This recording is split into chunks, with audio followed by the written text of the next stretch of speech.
Hello guys, welcome to my YouTube channel amazing Arun. तो guys यार, आज बात करेंगे मार्वल सिनेमैटिक यूनिवर्स की एक नई सीरीज़ के बारे में जिसका नाम है व्हाट इफ़। ये मार्वल सिनेमैटिक यूनिवर्स की लेटेस्ट सीरीज़ है जो कि अभी चल रही है। तो गाइस आज करेंगे इस सीरीज़ के फर्स्ट एपिसोड को एक्सप्लेन। तो चलो यार स्टार्ट करते हैं।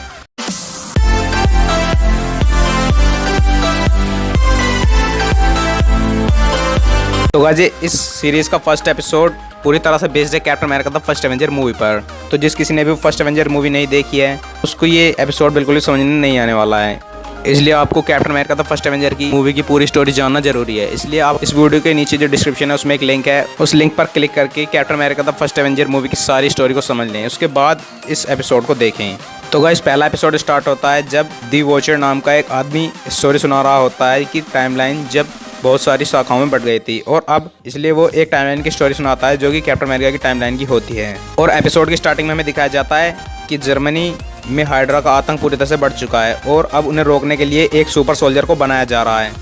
जिसके लिए स्टीव रॉजर्स को चुना गया था। अब वो सीन दिखाया जाता है जब स्टीव रॉजर्स को वो सुपर सोल्जर सीरम दिया जाना था। मूवी के अंदर पैगी कार्टर बाहर लैब में खड़े होकर उसके सुपर सोल्जर बनने का इंतजार करती है, लेकिन इस सीरीज में ऐसा नहीं दिखाया जाता है। इसमें दिखाया जाता है कि पैगी कार्टर भी वहीं पर खड़ी है जहां पर स्टीव रॉजर्स का super soldier serum program start था और वहां पर हाइड्रा का एक खुफिया जासूस भी था। पर मूवी में उसने पहले डॉक्टर एरिस्काइन को गोली मारी थी और वो उसे मारकर वहां से भाग गया था, लेकिन इस सीरीज में वो पहले स्टीव रॉजर्स को गोली मारता है और उसके बाद फिर डॉक्टर एरिस्काइन को गोली मारता है। उसके बाद पैगी कार्टर उसे वहीं पर मार देती है और फिर हमें दिखाया जाता है कि अब उस प्रोग्राम को कंप्लीट करना था पर स्टीव रॉजर्स उसके लिए तैयार नहीं था, इसलिए वहाँ के मिलिट्री के जनरल हेड उसे ऑपरेशन को रोकने के लिए कह देते हैं, लेकिन वो ऑपरेशन बहुत महंगा था, इसलिए कैप्टन अमेरिका यानी कि स्टीव रॉजर्स की जगह वहाँ पर पैगी कार्टर उस मशीन के अंदर लेट जाती है, जिसके बाद उसे सुपर सोल्जर सीरम दे दिया जाता है। अब सुपर सोल्जर सीरम लेने के बाद पैगी कार्टर बहुत ही स्ट्रॉन्ग हो गई थी और टॉल भी हो गई थी, जिसके बाद वो उस मशीन से बाहर निकलती है और अब वो कैप्टन अमेरिका बन चुकी थी।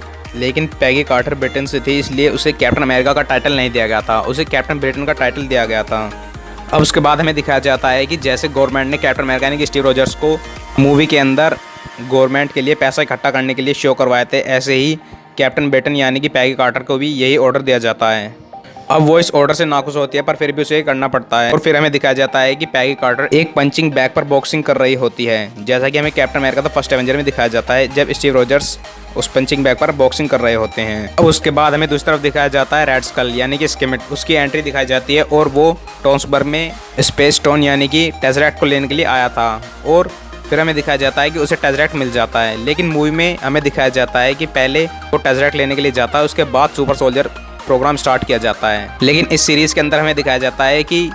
मिलिट्री के लोगों को, जिसमें कैप्टन कार्टर भी शामिल होती है, उन्हें पता चल जाता है और वो बर्लिन उस टेज़रेक्ट को छीनने के लिए पहुंच जाते हैं। कैप्टन कार्टर वहां पर पहुंच जाती है और वो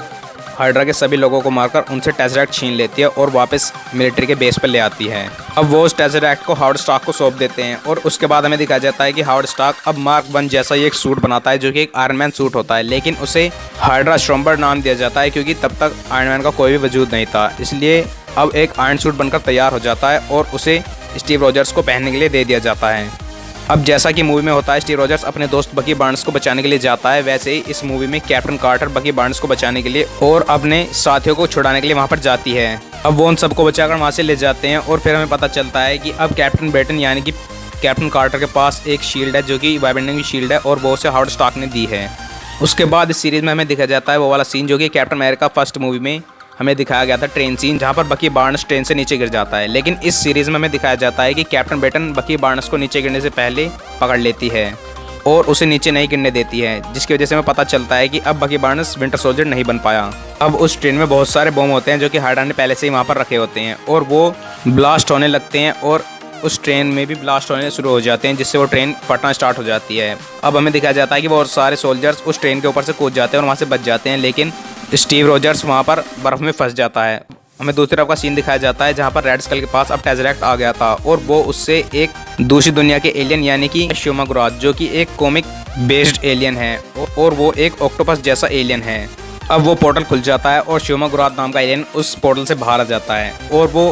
बाहर आते ही सबसे पहले रेड स्कल को ही ख़त्म कर देता है। अब कैप्टन ब्रिटेन यानी कि कैप्टन कार्टर वहाँ पर पहुँच जाती है उसे रोकने के लिए और उसके साथ भी पहुँच जाते हैं और उसके साथ हावर्ड स्टार्क भी वहाँ पर होता है जो कि उसे रोकने के लिए वहाँ पर आता है। अब कैप्टन कार्टर उससे लड़ने लगती है और उसे वापस से उस पोर्टल में भेजने की तैयारी करती है। दूसरी तरफ हावर्ड स्टार्क भी उसे भेजने की तैयारी में लगा होता है और तभी उसकी मदद करने के लिए वहाँ पर आ जाता है स्टीव रोजर्स, जो कि हाइड्रा स्टॉर्मर पहन के वहाँ पर आता है। अब उस हाइड्रा स्टॉर्मर के अंदर टेज़रेक्ट नहीं था, इसलिए उसमें इतनी पावर नहीं थी, लेकिन अब भी वो बहुत कमाल का था, इसलिए वो उसे रोकने में मदद करते हैं। पर अब कैप्टन ब्रिटेन को पता चल जाता है कि इसे रोकना नामुमकिन है, इसलिए वो उसे वापस उसकी दुनिया में धकेलने की कोशिश करती है और वो स्टीव और बाकी साथियों को वहाँ से निकालने के लिए कहती है। इसलिए स्टीव अपने हाइड्रा स्टॉर्मर सूट से उन सबको वहाँ से बाहर निकालने लगता है और उसके बाद हमें दिखाया जाता है कि कैप्टन कार्टर उस एलियन को वापस से उस पोर्टल में धकेलने लगती है जहाँ से वो आया था। अब श्योमगोराथ को उस पोर्टल के अंदर धकेलने के चक्कर में पैगी कार्टर भी उस पोर्टल के अंदर चली जाती है, जिसके बाद वो 70 साल तक उसी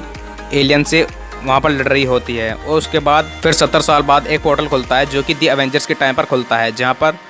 निक फ्यूरी उसे टेज़रेक्ट की मदद से खोलते हैं, जहाँ पर लोकी आता है सेप्टर छड़ी के साथ। लेकिन अब वहाँ पर कैप्टन ब्रिटेन यानी कि पैगी कार्टर पहुँचती है और वो वहाँ पर पहुँचने के बाद उनसे पूछते हैं कि स्टीव रोजर्स कहाँ पर है, जिससे कि हमें ये पता चलता है कि पैगी कार्टर को वैसे तो 70 साल हो गए थे, लेकिन वहाँ पर उसे ज़्यादा टाइम नहीं लगा था। और अब उसके बाद 70 साल बाद जब वो वापस आती है तो निक फ्यूरी उसे एवेंजर्स असेंबल की टीम में शामिल कर लेते हैं और उसके बाद ये एपिसोड यहीं पर ख़त्म हो जाता है। तो गाइस, अगर आपको हमारी वीडियो अच्छी लगी हो तो चैनल को सब्सक्राइब कर लें, वीडियो को लाइक करें और मार्वल सीरीज़ की सारी वीडियो देखने के लिए अभी हमारे चैनल के अंदर जाएँ और सारी वीडियो देख लें।